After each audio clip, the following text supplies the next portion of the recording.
एकतर आपण कुणाच्या नादी लागत ही आहे रेगा, पवारांची रेगा.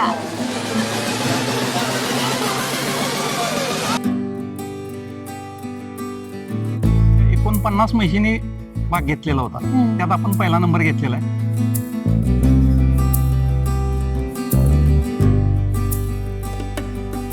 नमस्कार दर्शक, तरुण भारत संवाद मध्ये आपल्या सगळ्यांचं स्वागत आहे.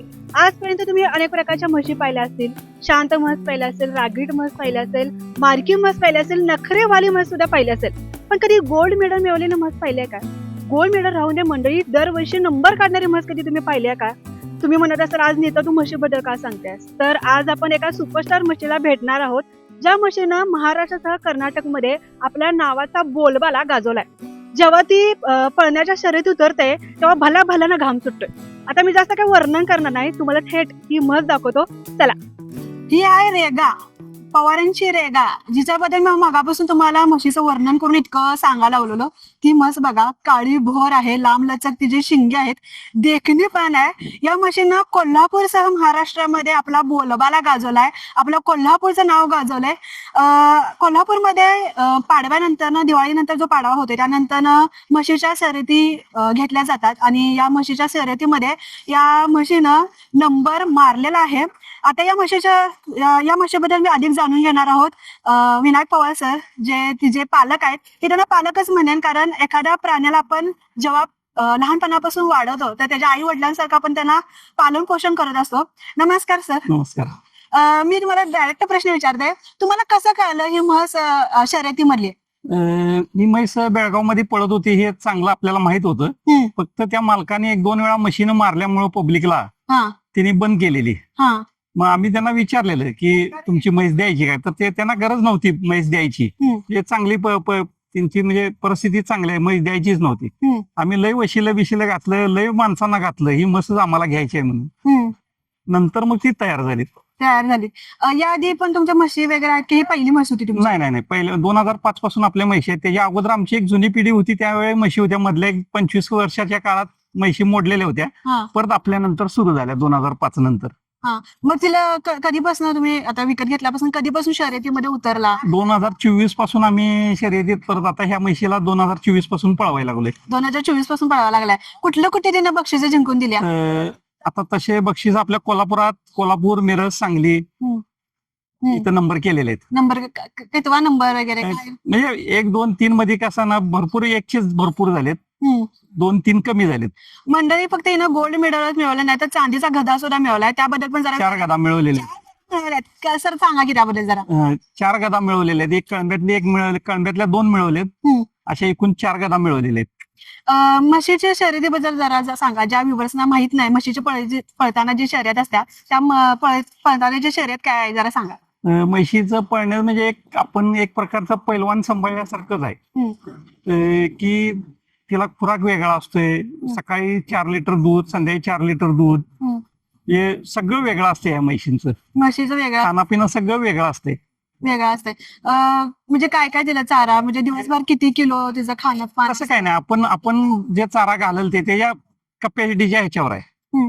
जे स्पर्धा त्या असते त्या स्पर्धाबद्दल थोडस जरा माहिती सांगा. काय कशी स्पर्धा असते ते, बुलेट घेऊन कसं? स्पर्धा ही मोटरसायकल बरोबर म्हैस पळवणे अशीच असती की मालकाला म्हैशीनं ओळखलं पाहिजे आणि मालकाच्या पाठीमागूनच पळाली पाहिजे म्हैस. हे कसं होतंय, म्हणजे कसं ओळख? लहानपणापासूनच त्यांना सवय लागलेली असती. मालकाची ओढ आणि मालकाची ओढच असती ती भरपूर तेवढी.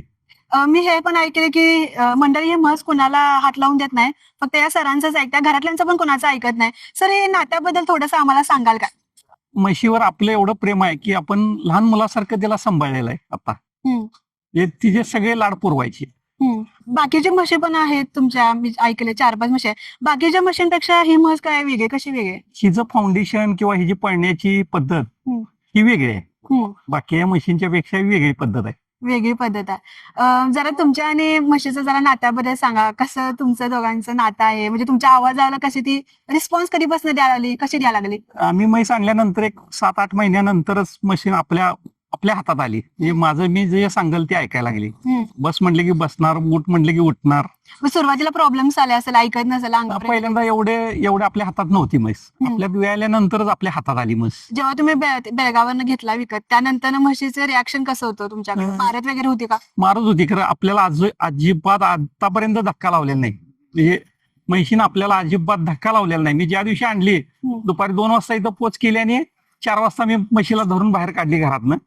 तर म्हशीनं आपल्याला आतापर्यंत कधी धक्का लावलेला नाही. म्हस खूप देखीने पान धिप्पाडचा धिप्पाड आहे. मग कशा पद्धतीने तुम्ही तिची काळजी घेता? दिवसभरात तिचा आहार काय असतो? दिवसभरात काय, सकाळी तिला खुराक असते, दूध असते. कसं असतंय म्हणजे दूध आता सध्या बंद आहे. म्हणजे ज्यावेळी दूध पित्या? दिवसाला सकाळी 4 लिटर, संध्याकाळी 4 लिटर. कुणाचं दूध देतं तिला? दुसऱ्या म्हशीचं पाजलं तरी चालते, गरम गरम दूध होय. देते? आणि ज्यावेळी आता ही होईल त्यावेळी हिजच पाजणार परत. हिजच पाजणार. या म्हशीला असं पिल्ला वगैरे होता, रेडकू वगैरे होय. होता? आता ही 8 महिन्याची गाभण आहे. गाभण? अजून 2 महिन्याने येणार ही. मग जेव्हा हे पळत्या तेव्हा प्रेग्नन्सी वगैरे कशा पद्धतीने ते हँडल कसं करताय तुम्ही? पहिले 4 महिने पळवायला चालते, 4-5 महिन्यापर्यंत पळवायला चालते. 5 महिन्याच्या पुढे पळवून चालत नाही. पळून चालत नाही. त्यानंतर जेव्हा डिलिव्हरी होते त्यानंतर किती महिने त्यानंतर 2 महिन्यानंतर परत पळवायला चालू होते. 2 महिने आराम असते. तिची कशी काळजी घेतली जाते? जेव्हा ती प्रेग्नेंट आहे तेव्हा खूप सांभाळून करायला लागते जनावरांचं. कशा पद्धतीने करताय तुम्ही काळजी तिची? त्यावेळी फक्त तिला आपण हात चाटायला दिला, रेडकू बाजूला घेतला आणि आपण हात चाटायला दिला, आपणच तिचं बाळ, असं त्याचं हे आहे. म्हशीचं जरा आवड बद्दल सांगा आम्हाला थोडक्यात. महाराष्ट्रात तशी एकमेव स्पर्धा राजेश केसरी झाली शनिवार पेठेत. 1 लाख रुपये बक्षीस होतं. ते बक्षीस पण आपणच जिंकलेलं आहे. आणि त्यावेळी जवळजवळ 49 म्हशींनी भाग घेतलेला. म्हणजे कोल्हापूर, सोलापूर, पंढरपूर, मंगळवेढा, बेळगाव, कर्नाटकातून सुद्धा म्हशी, अशा 49 म्हशींनी भाग घेतलेला होता. त्यात आपण पहिला नंबर घेतलेला आहे. आणि त्यानंतर मग बेलबाग अशी चांगली मैदानं केलेली आहेत आणि बऱ्याच ठिकाणी नंबर केलेले आहेत. नंबर केलाय. जरासं म्हशीच्या स्पर्धे, जे पळण्याची स्पर्धा आहे त्याबद्दल थोडीशी माहिती सांगा, जे आम्हाला व्ह्युअर्स लोकांना माहित नाही. कशा पद्धतीनं कुठल्या राज्यातनं, कुठल्या जिल्ह्यातनं ती स्पर्धेत येतात? किती जण असतात? आता तसं ह्या राजेश केसरीलाच तशा बाहेरून म्हशी भरपूर आलेल्या आहे. 1 लाख रुपये बक्षीस असल्यामुळे बाहेरून आलेले. नाहीतर मग इतर वेळेला इथं आपल्या इथं 7,000, 10,000, 15,000, 25,000, 30,000, 31,000 अशा बक्षीस असतात. मग त्यावेळी काय तेवढ्या येणं जाणं परवडत नाही लोकांना. येणं जाणं परवडत. त्यामुळं आपल्या इथं स्थानिकलाच त्या स्पर्धा होत असतात. तर इथं स्थानिकला ईर्ष्या भरपूर आहे. म्हणजे ईर्ष्यावर सगळं होते? तो ईर्ष्यावर आहे सगळं. कसबा पावड्यामध्ये सुद्धा दिवाळीच्या पाडव्याला असत्या ती स्पर्धा, कशी असते? ती स्पर्धा नसते, त्यावेळी ते म्हशींचा सण असतोय. म्हशींचा सण असते पाडव्याला. हा, ते काय कसं खूप सुंदर त्यावेळी ते त्यांना सजवलं बिजवलेलं असते, नक्षीकाम केलेलं असते. कशा पद्धतीने तिला नटवतात? नटवायचं ते प्रत्येकाच्या आपल्या कलेनुसार आहे.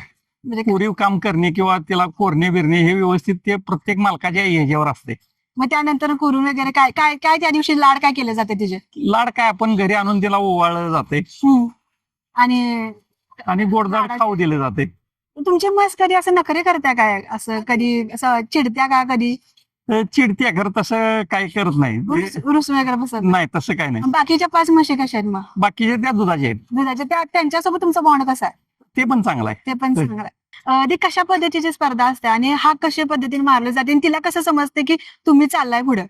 ती आपल्या वासावर आणि गाडीवर ओळखत असते. गाडीवर कसं ट्रेनिंग देताय तिला? ट्रेनिंग काय, आपण रोज सकाळी फिरणं असते, आठवड्यातनं 2 वेळा फिरवायला न्यायची. 4-4, 5-5 किलोमीटर पायी चालत जायचं. परत स्विमिंग असते. स्विमिंग पण करता? होय. आणि जेव्हा ती स्पर्धा असते तेव्हा त्याच्या आधी कशा पद्धतीने तुम्ही तिला ट्रेनिंग देता? त्याच्या आदल्या दिवशी आपण तिला घरात बांधून ठेवते. त्या दिवशी बाहेर काढत नाही. आदल्या दिवशी. आणि त्याच्या आधी सराव वगैरे करत असतो? सराव असते. कशा पद्धतीने असतो सराव? मग आपण हे शर्यतीला कसं मेहनत देतोय किंवा गाडीवरून पळवणे, ही अशी सुरुवात असते ती. तुम्ही मगाशी पहिल्यांदा जे म्हणला की बेळगाव मध्ये तिनं असं अंगावर वगैरे गेली होती, त्यानंतर कधी गेली नाही स्पर्धेमध्ये? परत कधी नाही. तिथं 1-2 वेळा प्रयत्न केला तिनं, खरं पब्लिकला काय मारलं नाही कधी. याचं कारण काय? आपल्या इथं शानपणा भरपूर आला म्हैशीला. कसा आला तो? म्हणजे आपल्या राबणुकीवर किंवा आपल्या ह्याच्यावर तिला जास्त हे कळालं आणि तिची इच्छा पूर्ण झाली. म्हणजे जे पाहिजे ते आपण इथं तिला करत गेलो, त्यामुळे म्हशीनं मारलं नाही. मंडळी, विनायक पवार सर हे PS आहेत, रिटायर पोलीस आहेत. सर, म्हशीला पाळणं सोपं आहे का पोलिसांचं जे आव्हान आहे ते दोघांपैकी कुठलं आव्हान तुम्हाला सोपं वाटते? सोपं पोलीस खात्याचं आव्हान सोपं वाटत होतं, हे अवघड आहे. काय म्हणजे काय चॅलेंज आलं तुम्हाला? कुठेही जाता येत नाही. हा. हे बाहेरगावी कुठला कार्यक्रम असू दे काय असू दे ह्यातनं जाता येत नाही. हम्म. काय दिवसादिवस जवळ असेल तरच जाता येते, नाहीतर ह्यातनं सुट्टी नाही.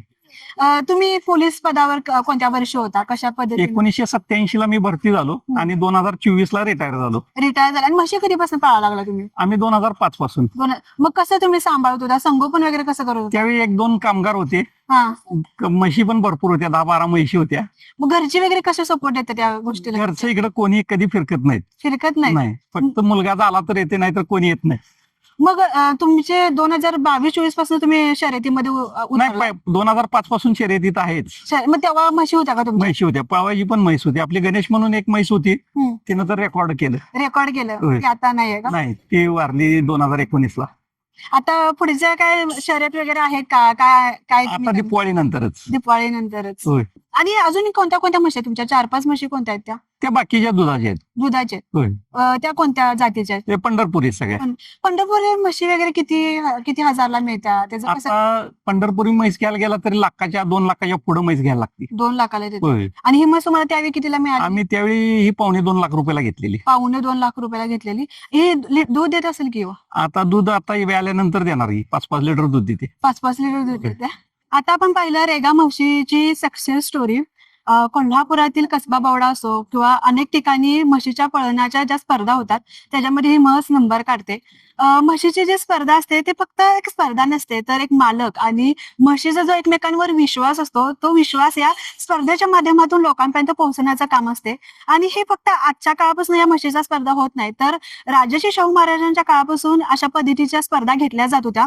राजर्षी शाहू महाराजांच्या काळामध्ये रेड्याची टक्कर होत होती किंवा घोडा पुढे पळत होता आणि मागणं जनावर पळत होती. तशा पद्धतीच्या स्पर्धा शाहू महाराजांच्या काळात घेतल्या जात होत्या. शाहू महाराजांचा एक उद्देश होता की लोकांचं मनोरंजन होईल आणि या स्पर्धेच्या माध्यमातून त्या जनावरांचं संगोपन चांगल्या पद्धतीने होईल, या उद्देशानं शाहू महाराजांनी या स्पर्धेची सुरुवात केली होती. कालांतरानं ही स्पर्धा बदलत गेली. आता घोड्यांची जागा बुलेट आणि बाईक सारख्या गाड्यांनी घेतलेली आहे. बाईक आणि गाड्या पुढे जातात आणि मागणं जनावर पळतं. पण या जनावरांना कुठल्याही पद्धतीनं काही इजा होऊ नये यासाठी प्रशासन सुद्धा कायम उपाययोजना करत असतं. कायम प्रशासनाने काळजी घेतली जाते.